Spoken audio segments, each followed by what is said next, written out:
So then there are things like uh, political concepts like democracy, which is a Western import, republicanism, a Western import. But these things are found to be rather useful political ideologies to continue with nation building. So now a discussion on this kind of democratic principles, democratic thoughts, and also why am I saying this democratic principles? And because the subaltern groups or the marginalized groups within the post-colonial nations, they found a voice of expression. So now I don't have time to discuss in detail. Now various forms of literature, even women themselves, even found themselves to be subaltern. They are marginalized, like the Dalits, like other oppressed and suppressed groups. So for a long time, the LGBT, they also thought of themselves as a marginalized. So now you start writing about your own sensibility, your own reality, your own sexual orientation, your own position in a society, and ultimately your own existence and the angst that accompanies that existence. Okay. Now, I'm not going to talk about other post-colonial theorists. Go and read for yourself. Now, when you say post-colonialism, you cannot stop talking about post-modernism because you don't say post-colonial existence happens in a different sphere and post-modern existence happens in a different sphere. No, they all happen in the same sphere. Now, what is this postmodernism? It is not a systematic theory. We know that. It is not a systematic theory or a comprehensive philosophy. As the saying goes, anything goes when you talk about postmodern, postmodernism. We talk about a postmodern condition, a postmodern world in which we find ourselves. So it cuts across different boundaries. For instance, in geography, in geology, in ethnography, in architecture, in literature, in painting, right? Historiography, and so on. But one classic example I want to point. Now, when Linda Hutchin uses the term postmodern, she has written two books. One is uh, Poetics, the other one is the aesthetics of postmodernism, the politics of postmodernism also, and the aesthetics of postmodernism. Wherein she says, uh, for instance, she uses the term historiographic meta-fiction. It is a fiction on fiction using history. What is historiography? Historiography refers to writing of history itself. So now, historiographic metafiction. Actually, the term is attributed to the writings by Salman Rushdie. Now, look at the term like historiographic metafiction. Metafiction, a fiction on fiction. Of course, there are people like Iham Hazan, a very good postmodernist. Then Linda Hutchin. So now, ultimately, Linda Hutchin mixes on both history and fiction are human constructs. We construct history. We construct fiction. History itself is a construct. It is not a record, an impartial record of the official scribe. No.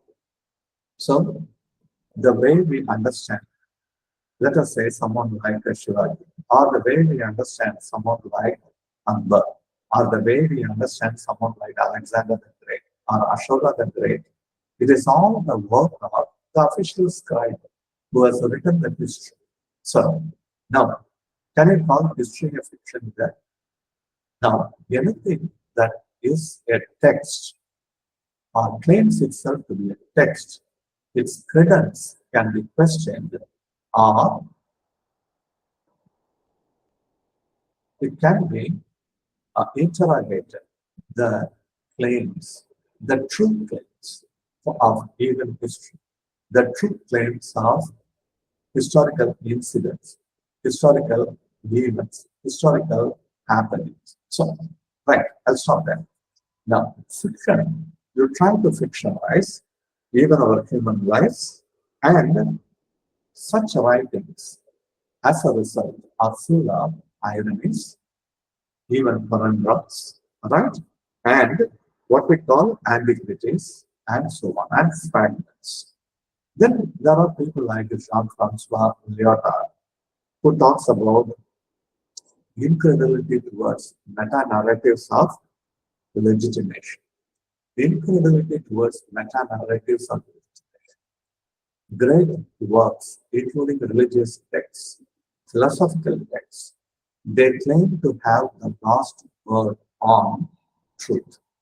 Now, these meta-narratives, the incredulity, you start suspecting them. We call it the hermeneutics of suspicion. When you interpret the text, you start suspecting whether it can be true, whether it is possible, and so on. So, no, this is the position of a man like Lyotard. And in a postmodern world, we have blurred the dividing line between real and imaginary. Real and imaginary.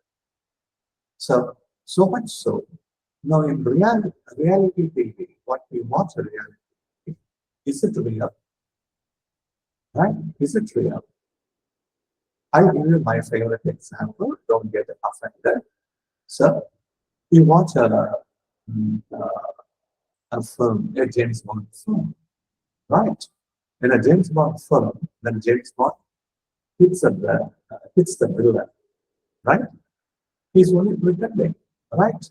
He seems to be exchanging punches, right? So, but when Bond kisses the leading lady mouth to mouth, do you call it acting? I leave it to your imagination. Which is acting, which is real, right? So, we live in a world of hyperreal. Now, postmodernists are fond of using the word hyperreal, especially John Gordon uses the term. What is hyperreal? You go to America, you visit Disneyland. Whatever you want to see, you can see it there. You can see a dolphin, you can see a crocodile, almost in a natural setting. It is not a forest, right? It is not a huge sea, right? But you see dolphins, crocodiles, and everything, which appears to be a natural setting, but which is not, which is an artificial one, a human created one, which is a simulation of the thing, right? So it talks about collapsing the distinction between real and imaginary. A hyper real. Now, then it is a perfect example. Then finally, in postmodernism, you need to read someone like Terry Eagleton. When you read Terry Eagleton, you will understand now how postmodernism reduces the gap or destroys the gap between high culture and mass culture. So even we humans who claim ourselves to be a single person, we are not, a single mind. No. At one point, we became schizophrenic. Now we all have become what we call multiphonic. We do not know who we are, what our value system is, what our belief system is, what we stand for. We do not know. We have embraced a world, right, where anything goes. As a result, we have lost our footing. We have lost our roots. We have lost everything about our human, what we call our existential core. So, nothing to now, a word about behavior services. I know something that is closer to postmodern. historicism. That is, it talks about a new historicism. You need to remember a person like Stephen Greenblatt and others. In simple terms, it means textuality of history, textualizing history and historicizing the text. So you are trying to fuse history and what we call fiction. Of course, it was discussed before, but history is nothing but a text. History cannot be divorced from its textuality. This is a famous observation by Stephen Greenblatt, who coined the term New Historicism. Now, I'll just read a quote which will help you to understand. The history of a culture is a history of all its products. The history of a culture is a history of all its products, including its cultural products. And literature is a cultural product. So, now, language is at the heart of literary power. Similarly, language is the driving force of a text. So there is nothing outside the text, fair enough, but when you read the text alone gives you, right? And it gives you a touch of the real. The touch of the real is given by the text, right? So then they also, the new historians also talk about the concept of power, borrowing Foucault's concept of power. At one point in the history of the world, the relationship between humans were based on power, master-slave relationship. So the master exercised power over the slave. At one point, slavery was abolished. The moment you start thinking about all humans are equal, all are born equal, or all are born free, the power relations, even now it continues within the home, between husband and wife, right, and between parents and children, between teachers and students, right? The power equations are different now, but people exercising power over others. So now they borrow concepts like this, and the whole discourse, the literary discourse, is seen from the point of exercising power, right?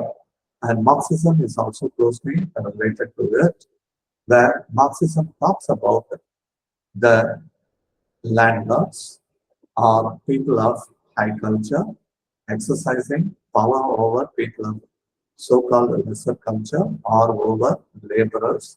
And the relationship is again one that of master and slave, and everything is determined by human labor. Human labor which leads to the production of wealth. And again, Marxist criticism also says economy is the base, and everything else, including our culture, education, art, everything is a superstructure which we build on top of that. I'm not going into Marxist criticism.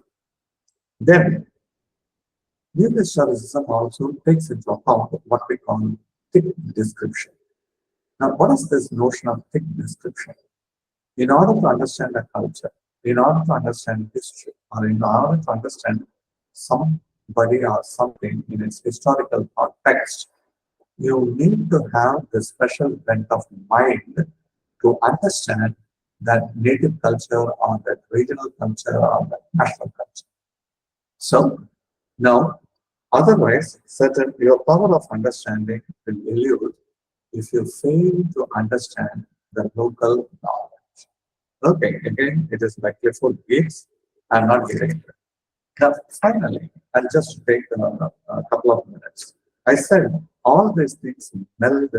I'm skipping feminism. Many of you are familiar with feminist philosophy, including concepts like womanism and including concepts like first wave, second wave, third wave, or even something like literature feminine, right?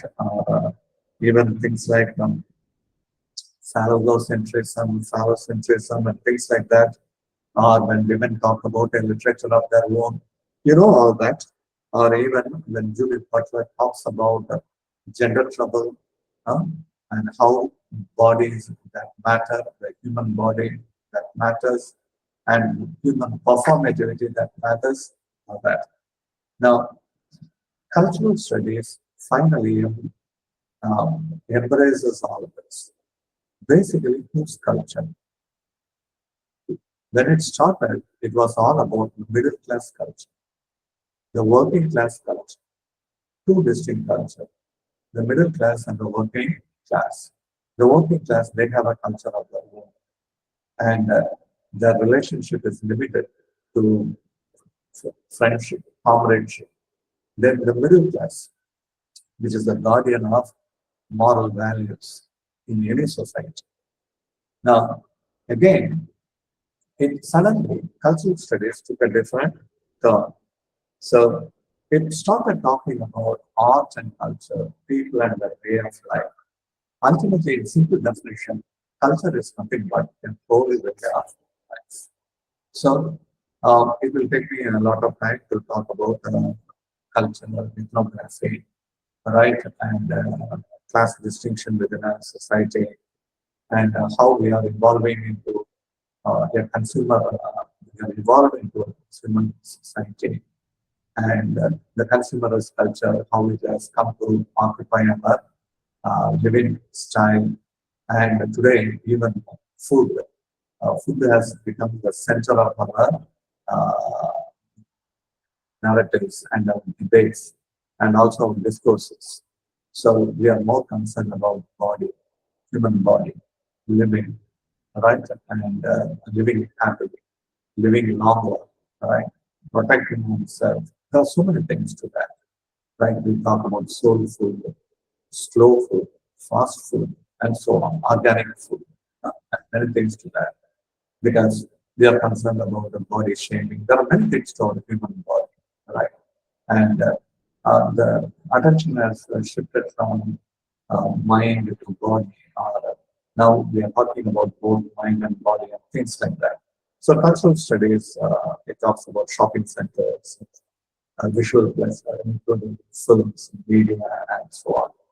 How things are represented in media, not only in films and serials and soap operas and situational sitcoms or situational comedies, even in social media. And today, we know this Reels and TikTok. Now, after TikTok, there came Reels, right?